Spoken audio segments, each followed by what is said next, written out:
Assalamualaikum warahmatullahi wabarakatuh. Kami dari kelompok 9 akan mempresentasikan hasil materi kami yang berjudul tentang pengambilan keputusan dalam resiko ketidakpastian.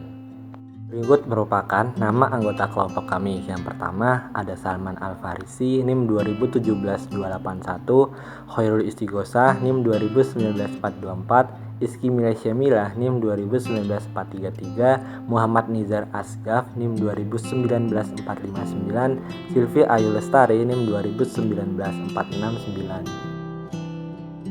Pengertian keputusan dan pengambilan keputusan. Sebuah keputusan atau decision merupakan pilihan yang dibuat dari alternatif-alternatif yang ada. Menurut Kamus Besar Bahasa Indonesia, mendefinisikan keputusan adalah satu, perihal yang berkaitan dengan putusan, segala putusan yang telah ditetapkan. 2. Ketetapan sikap terakhir. 3. Kesimpulan. 4. Hasil pemeriksaan. Pengambilan keputusan atau decision making adalah proses dalam mengenali masalah-masalah dan peluang-peluang untuk kemudian dipecahkan. Pengambilan keputusan mengharuskan adanya usaha baik sebelum maupun sesudah dibuatnya pilihan yang nyata.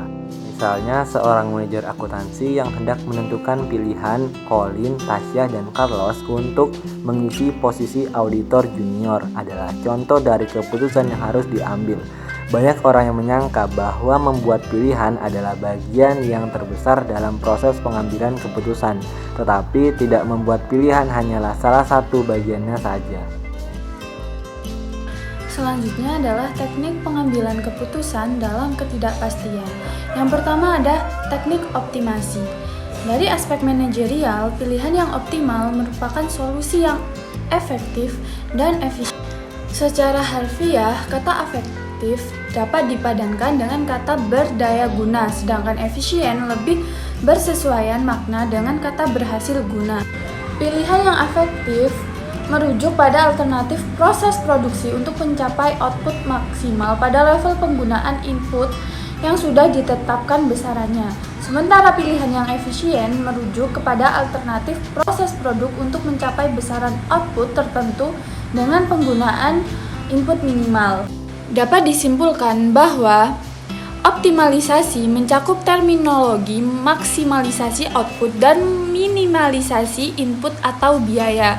Pemahaman atas solusi optimal ini dapat diterapkan baik pada kajian tentang perilaku produksi maupun perilaku konsumsi. Kedua ada teknik analisis resiko. Resiko adalah hal yang tidak akan pernah dapat dihindari pada suatu kegiatan atau aktivitas yang dilakukan manusia, termasuk aktivitas proyek pembangunan dan proyek konstruksi. Karena dalam setiap kegiatan, seperti kegiatan konstruksi, pasti ada berbagai ketidakpastian. Faktor ketidakpastian inilah yang akhirnya menyebabkan timbulnya risiko pada suatu kegiatan. Yang ketiga ada teknik pendugaan atau peramalan. Tujuan dari peramalan ekonomi adalah untuk mengurangi resiko atau ketidakpastian yang dihadapi suatu perusahaan dalam pengambilan keputusan operasional jangka pendeknya dan dalam merencanakan pertumbuhan jangka panjangnya. Ramalan penjualan dapat didasari oleh jajak pendapat terhadap eksekutif perusahaan, tenaga penjual, dan konsumen perusahaan biasanya meminta pandangan dari pejabat luar negeri atau orang-orang bisnis. Selanjutnya adalah pengertian dari resiko. Resiko berhubungan dengan ketidakpastian, akan tetapi terdapat perbedaan mendasar antara risiko dan ketidakpastian. Risiko adalah peluang dari suatu kejadian yang dapat diperhitungkan dan akan memberikan dampak negatif yang dapat menimbulkan kerugian, sedangkan ketidakpastian adalah peluang dari suatu kejadian yang tidak dapat diperhitungkan oleh pebisnis selaku pengambil keputusan. Baik, yang selanjutnya yaitu bagaimana cara mengatasi suatu resiko. Resiko sendiri dapat diartikan sebagai suatu kejadian yang tidak diinginkan dan juga merupakan bagian dari kehidupan yang dapat terjadi namun tidak selalu bisa atau dapat dihindari. Adapun beberapa cara yang biasanya dipakai dalam menghadapi suatu resiko. Yang pertama ada menghindari resiko. Jadi sebelumnya kita dapat menghindari penyebab dari timbulnya suatu resiko. Menghindari resiko merupakan strategi yang sangat penting. Strategi ini merupakan strategi yang secara umum digunakan untuk menangani sebuah resiko. Kemudian yang kedua yaitu mengurangi resiko. Mengurangi resiko ini dapat memperkecil kemungkinan atau probabilitas untuk terjadinya resiko tersebut atau bisa dapat memperkecil kerugian dari suatu akibat resiko yang mungkin akan terjadi. Dengan melakukan strategi ini, resiko dapat ditahan dengan berbagai cara tergantung pada filosofinya. Kemudian yang terakhir yaitu mengasuransikan sebuah resiko. Yaitu dapat diartikan sebagai memindahkan suatu resiko yang bakal terjadi ke perusahaan asuransi. Asuransi sendiri menjadi bagian penting dari program manajemen risiko, baik untuk sebuah organisasi ataupun untuk individu.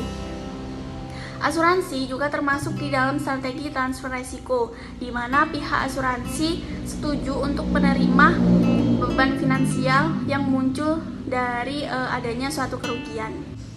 Selanjutnya yaitu sikap terhadap suatu resiko. Dalam menjalankan sebuah usaha atau bisnis di perusahaan, manajemen dalam menghadapi resiko dapat menentukan sikap terhadap resiko tersebut. Ada 3, yang pertama yaitu menghindar dari suatu resiko atau risk averse. Perusahaan akan menghitung mana yang lebih besar antara resiko dan harapan keuntungan.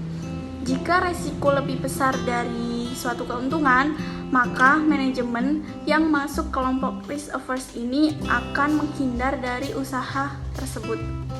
Kemudian yang kedua yaitu netral terhadap resiko atau risk netral. Yaitu merupakan sikap rasional dalam menghadapi suatu resiko. Jika peluang perusahaan mempunyai harapan keuntungan yang akan diperoleh dan juga peluang resiko mungkin juga akan terjadi. Kemudian yang ketiga yaitu senang bermain dengan resiko atau risk prefer, yaitu perilaku individu yang bersedia mengambil risiko. Risk prefer ini atau senang bermain dengan resiko ini cenderung menganggap bahwa sebuah risiko itu merupakan sebagai suatu hal yang tidak perlu dikhawatirkan. Saya akan melanjutkan penjelasan dari teman saya.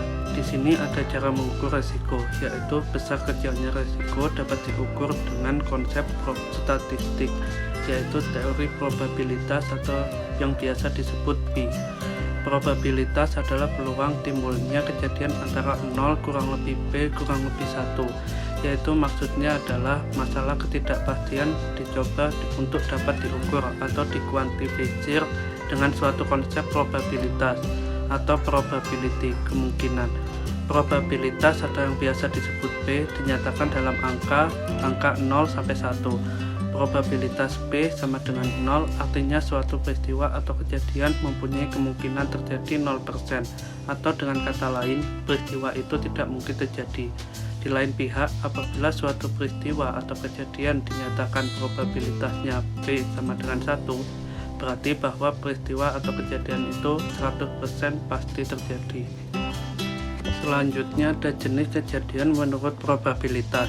Yang pertama, kejadian pasti terjadi, Gerberly event bila B sama dengan 1. Yang kedua, kejadian yang tidak mungkin terjadi, impossible event bila B sama dengan 0. Lalu yang ketiga, kejadian yang mungkin terjadi, possible event bila 0 kurang lebih B kurang lebih 1.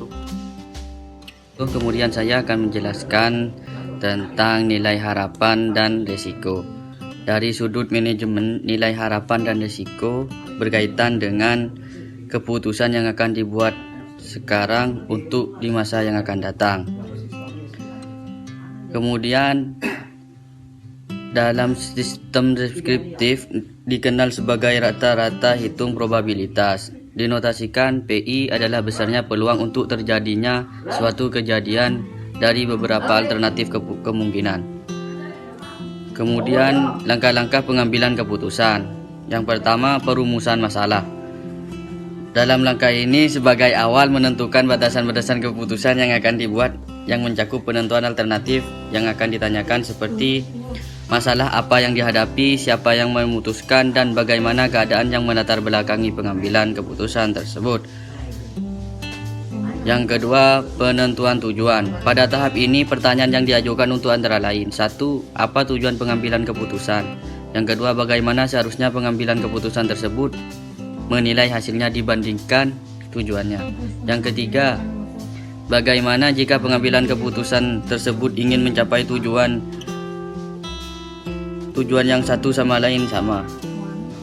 Yang ketiga, pencarian alternatif. Pada tahap ini ada beberapa yang perlu diajukan. Pencarian alternatif. Pada tahap ini ada beberapa yang perlu diajukan, yaitu 1. Apa alternatif untuk pencapaian tujuan? Yang kedua, variabel apa saja yang dapat kita kendalikan? Yang ketiga, apa kendala kita yang dihadapi dalam pencapaian tujuan tersebut? Yang keempat, yaitu peramalan dampak. Pada tahap ini yang perlu dipahami adalah bagaimana konsekuensi dari setiap pilihan tersebut. Yang kedua, jika hasil yang diharapkan tidak pasti, bagaimana sifatnya? Yang ketiga, dapatkan informasi yang lebih baik diperoleh untuk meramalkan suatu hasil.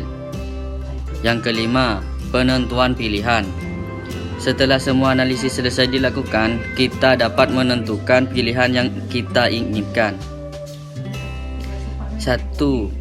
Seorang pengambilan keputusan menetapkan konteks permasalahan. Yang kedua, menetapkan tujuan. Yang ketiga, mengidentifikasi alternatif yang tersedia. Yang keempat, bagaimana caranya untuk memilih satu pilihan yang diinginkan.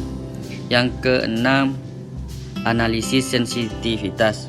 Pada tahap akhir ini ada beberapa hal yang perlu diperhatikan, yaitu 1. Bagaimana sifat dari masalah yang menentukan pilihan tindakan yang optimal. Yang kedua, bagaimana pengaruh perubahan tertentu terhadap optimal yang diambil. Apakah pilihan tersebut peka terhadap perubahan variabel-variabel ekonomi utama yang terabaikan oleh pengambilan keputusan tersebut.